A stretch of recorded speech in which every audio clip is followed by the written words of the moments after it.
Basic power ഡിസിപ്പേഷനും propagation ഡിലേയും എങ്ങനെയാണ് നമുക്ക് calculate ചെയ്യുന്ന ഈ പ്രോബ്ലത്തിൽ നോക്കാം. ഓൾറെഡി അതിൻ്റെ തിയറി നമ്മൾ ഡിസ്കസ് ചെയ്തിരുന്നു പ്രീവിയസ് വീഡിയോസിൽ.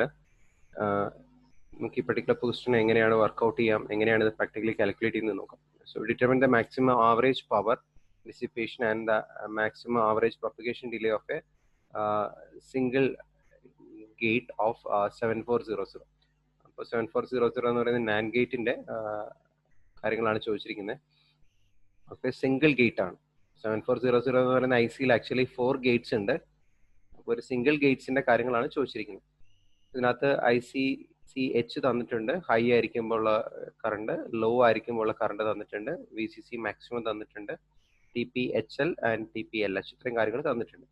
ഈ പറയുന്ന തന്നിരിക്കുന്ന ഡേറ്റാസിൽ തന്നെ കുറച്ച് ഇൻഫർമേഷൻ നമുക്കുണ്ട്. നമുക്കറിയാം ICL എന്ന് പറയുന്നത് 22 മില്ലി ആംപിയറും ICCH ലോജിക് ഹൈ ആയിരിക്കുമ്പോൾ 8 മില്ലി ആംപിയറും ലോ ആയിരിക്കുമ്പോൾ 22 മില്ലി ആംപിയർ ആണ്.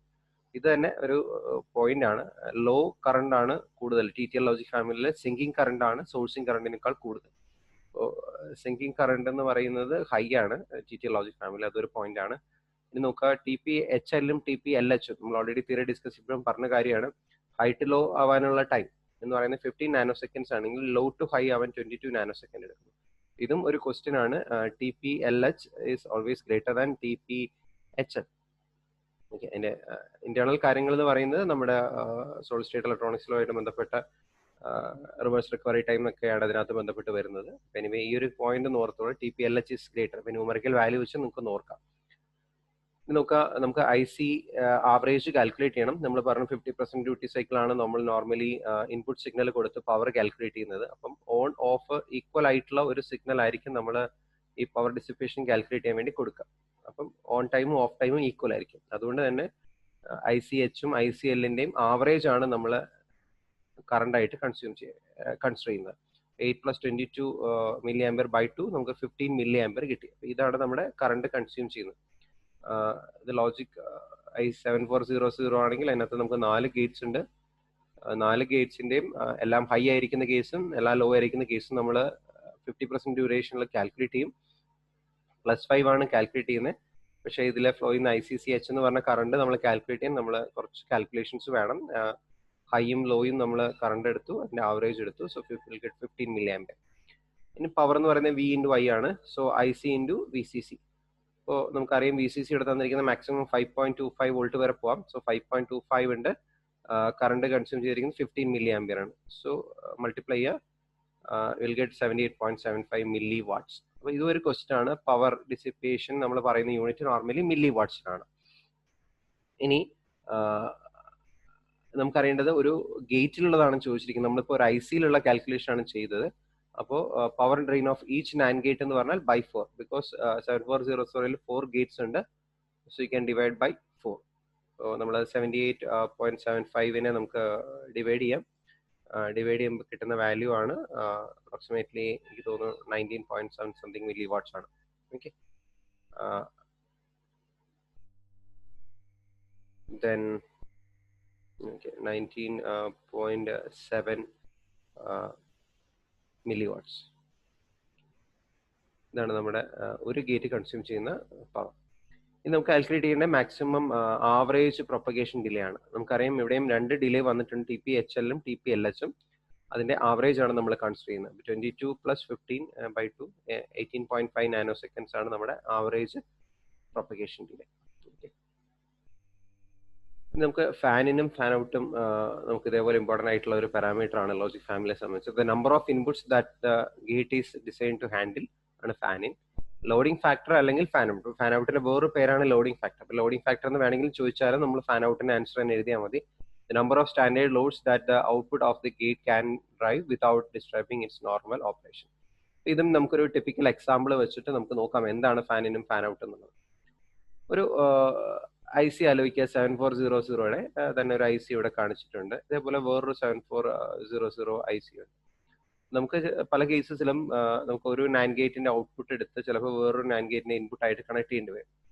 അപ്പോൾ അങ്ങനെ ഒരു ടിപ്പിക്കൽ കേസാണ് ഇവിടെ കാണിച്ചിരിക്കുന്നത്. അതായത് ഒരു 7400-ലെ ഒരു ഗേറ്റിന്റെ ഔട്ട്പുട്ട് എടുത്ത് മാക്സിമം എത്ര നാൻഡ് ഗേറ്റിന്റെ ഇൻപുട്ടിൽ കണക്ട് ചെയ്യും. ഇത് ചെയ്യുമ്പോൾ എപ്പോഴും നോക്കേണ്ടത് നമ്മൾ ഒരേ ടൈപ്പ് ഓഫ് ഗേറ്റ് വെച്ചിട്ടാണ് ഈ പറയുന്ന എക്സ്പെരിമെന്റ് ഫാൻ ഔട്ട് കാൽക്കുലേറ്റ് ചെയ്യുന്നത്. നോക്കുക, ലോജിക് ഹൈ ആയിരിക്കുന്ന സമയത്ത്, ഇപ്പൊ ഇതൊരു ലോജിക് ഗേറ്റിന്റെ ഔട്ട്പുട്ട് ആണ് IOH, മാക്സിമം ഔട്ട്പുട്ട് കറണ്ട് നമ്മൾ നോക്കി. IOH ഔട്ട്പുട്ട് ഹൈ ആയിരിക്കുന്ന സമയത്ത് ആ ഹൈ നമ്മൾ വേറെ നാൻഡ് ഗേറ്റിന് ഇൻപുട്ട് ആയിട്ട് കൊടുത്തു. അപ്പോൾ നാൻഡ് ഗേറ്റിന്റെ ഇൻപുട്ട് ഹൈ ആയിരിക്കുന്ന കറണ്ട് ആണ് IIH. Okay, IOH maximum is a maximum current that drives a gate can source, a given gate can drive. നമുക്ക് ഫാൻ ഔട്ട് കാൽക്കുലേറ്റ് ചെയ്യാൻ പറ്റുന്ന ഫോർമുല എന്ന് പറയുന്നത്, അത് നമ്മൾ രണ്ട് ഫാൻ ഔട്ട് കാൽക്കുലേറ്റ് ചെയ്യും, ഫാൻ ഔട്ട് ഹൈയും ഫാൻ ഔട്ട് ലോയും. അപ്പൊ ഇത് ലോജിക് ഹൈ ആയിരിക്കുന്ന സമയത്തുള്ള വാല്യൂസ് ആയതുകൊണ്ട് നമ്മൾ പറയും IOH maximum divide by IIH. Okay, ഇതാണ് ഫാൻ ഔട്ട് ഹൈ എന്നുകൊണ്ട് ഉദ്ദേശിക്കുന്നത്, ഹൈ സ്റ്റേറ്റ് ഫാൻ ഔട്ട്. അപ്പൊ നോക്കുക, ഫോർ എക്സാമ്പിൾ ഒരു 10 മില്ലി ആംപിയർ കറണ്ട് ആണ് ഒരു ഗേറ്റിന്റെ ഔട്ട്പുട്ടിൽ വരുന്നതെന്ന് വിചാരിക്കും. ഒരു ഗേറ്റിന്റെ ഇൻപുട്ടിലേക്ക് മിനിമം നമുക്കൊരു 2 മില്ലി ആംപിയർ കറണ്ട് വേണം. അങ്ങനെയാണ് നോക്കുക, ഈ 10 മില്ലി ആംപിയർ മാക്സിമം നമുക്കൊരു 5 ഗേറ്റ്സിലേക്ക് നമുക്ക് ഡിവൈഡ് ചെയ്ത് കൊടുക്കാൻ പറ്റും. ഓക്കെ, ഇവിടെ 2 milli ampere, 2 milli ampere, 2 milli ampere, 2 milli ampere. നമ്മൾ ഒരു ഗേറ്റും കൂടെ ഇവിടെ വെക്കുകയാണെങ്കിൽ ആ ഗേറ്റ് പ്രോപ്പറായിട്ട് വർക്ക് ചെയ്യണമെങ്കിൽ 2 മില്ലി ആംപിയർ ഇൻപുട്ടിൽ വരണം. പക്ഷേ മാക്സിമം പ്രൊവൈഡ് ചെയ്യാൻ പറ്റുന്ന 10 മില്ലി ആംപിയർ. അപ്പോൾ ഒരു മാക്സിമം ബെറ്റർ ആയിട്ടുള്ള ഓപ്പറേഷന് നമുക്ക് കണക്ട് ചെയ്യാൻ പറ്റുന്ന ഒരു മാക്സിമം പോസിബിലിറ്റി എന്ന് പറയുന്നത് 5 ഗേറ്റ്സ് പോസിബിൾ ആയിട്ടുള്ളൂ, 10 ഡിവൈഡഡ് ബൈ 2. അപ്പോൾ അതിൽ കൂടുതൽ ഗേറ്റ്സ് കണക്ട് ചെയ്താൽ ഈ പറയുന്ന സർക്യൂട്ട് പ്രോപ്പറായിട്ട് വർക്ക് ചെയ്യില്ല. അപ്പോൾ അതാണ് ഫാൻ ഔട്ട് കൊണ്ട് മീൻ ചെയ്യുന്നത്. ഒരു ഗേറ്റിന്റെ ഔട്ട്പുട്ടിൽ നമുക്ക് എത്ര ഗേറ്റ്സ്, സെയിം ടൈപ്പിലുള്ള ഗേറ്റ്സ് കണക്ട് ചെയ്യാം എന്നുള്ളതാണ് പ്രോപ്പർ ആയിട്ടുള്ള ഓപ്പറേഷൻ. എത്ര വേണമെങ്കിൽ കണക്ട് ചെയ്യാം, പക്ഷേ പ്രോപ്പർ ആയിട്ടുള്ള ഓപ്പറേഷൻ വേണമെന്നുണ്ടെങ്കിൽ ഒരു ലിമിറ്റ് ഉണ്ട്. ആ ലിമിറ്റ് ചെയ്യുന്ന ഫാക്ടറാണ് ആക്ച്വലി ഈ പറയുന്ന കറണ്ട്. അപ്പം ഹൈ സ്റ്റേറ്റിലുള്ള ഒരു കേസ് നമ്മൾ നോക്കി. അപ്പോൾ സോഴ്സിങ് ഫോർമാറ്റിൽ കറണ്ട് സോഴ്സ് അല്ലെങ്കിൽ നമുക്ക് ഹൈ സ്റ്റേറ്റ് എന്നുള്ള കണ്ടീഷൻ പറഞ്ഞു. ഇനി നമുക്ക് വേറൊരു സ്റ്റേജ് നോക്കാൻ പറ്റുന്നത് സിങ്കിങ് മോഡാണ്. അതായത് എപ്പോഴെങ്കിലും ഗേറ്റിന്റെ ഔട്ട്പുട്ട് ലോ ആണെങ്കിൽ ആക്ച്വലി സംഭവിക്കുന്നത് കറണ്ടിന്റെ ഡയറക്ഷൻ ഡിഫറെന്റ് ആണ്. നമ്മളവിടെ യൂസ് ചെയ്യുന്ന മാക്സിമം സിങ്ക് കറണ്ട് പോസിബിലിറ്റി, അതായത് ഒരു ഗേറ്റിലേക്ക് മാക്സിമം ഫ്ലോ ചെയ്യാൻ പറ്റുന്ന സിങ്കിങ് കറണ്ടിന് ഒരു ലിമിറ്റ് ഉണ്ട്. ഫോർ എക്സാമ്പിൾ നമുക്ക് അതും വിചാരിക്കാൻ ചിലപ്പോൾ 20 മില്ലി ആംപിയർ ആണെന്ന് വിചാരിച്ചു. അങ്ങനെയാണെങ്കിൽ നമ്മുടെ വരുന്ന കറണ്ടുകൾ, ഫോർ എക്സാമ്പിൾ ഈ പറയുന്ന ഔട്ട്പുട്ടിൽ കണക്ട് ചെയ്തിരിക്കുന്ന കറണ്ട് ഒരെണ്ണം 5 മില്ലി ആംപിയർ പ്രൊവൈഡ് ചെയ്തെന്ന് വെച്ചു. 5 മില്ലി ആംപിയർ, ഇവിടെ 5 മില്ലി ആംപിയർ, ഇവിടെ 5 മില്ലി ആംപിയർ, 5 മില്ലി ആംപിയർ. നമുക്ക് 4 ഗേറ്റിന്റെ സിങ്കിങ് കറണ്ട് വന്നു കഴിഞ്ഞപ്പോൾ തന്നെ നമുക്ക് എത്രയായി? 20 മില്ലി ആംപിയർ ആയി.